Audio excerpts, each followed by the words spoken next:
যদি প্রশ্ন করেন যে আপনি যে বইগুলো পড়েছেন এর মধ্যে একটা বইয়ের নাম বলেন, তো আমি যদি উপন্যাসের নাম করি, আমি প্রথমে বলবো গোরা উপন্যাসের কথা, এবং দৃঢ়ভাবে বিশ্বাস করি যে গোরা উপন্যাসটাকে আমাদের উচ্চ বিদ্যালয়, কলেজ, বিশ্ববিদ্যালয় অবশ্য পাঠ্য করা উচিত। এখন আমি এটা একটা জাজমেন্ট বা কমেন্ট দিয়ে দিলাম, এটার কি ভ্যালু আছে? এটা তখনই ভ্যালু অ্যাড করে যখন এটার সাপেক্ষে আমি যথেষ্ট যুক্তি দিতে পারি।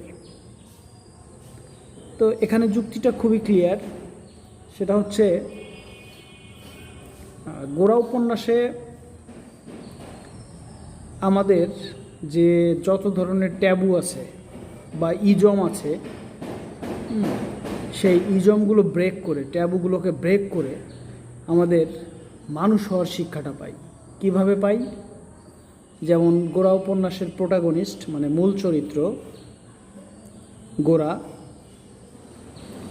প্রথম মনে করেছে ভারতীয় উপমহাদেশে ব্রাহ্মণ্যবাদ এর মাধ্যমে মুক্তি আনা সম্ভব।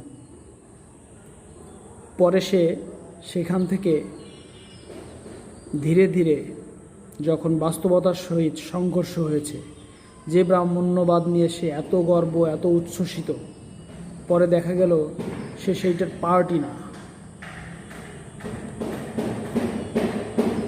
এবং এভাবে তার হাইপোথেটিক্যাল ওয়ার্ল্ড এবং এক্সিস্টেন্সিয়াল ওয়ার্ল্ড বা বাস্তব পৃথিবীর সাথে যে সংঘর্ষ, সেই নিরন্তর সংঘর্ষের ফলস্বরূপ সে তার মা তো জানতো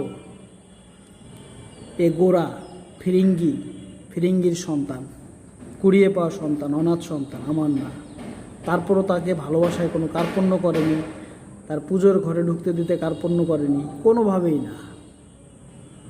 আবার সে ব্রাহ্মদের খুব অপছন্দ করত গোরা, কিন্তু তার মা আবার তা দেখতো ব্রাহ্মণদের বিরুদ্ধে তার কোনো বিষোদ্গার নেই।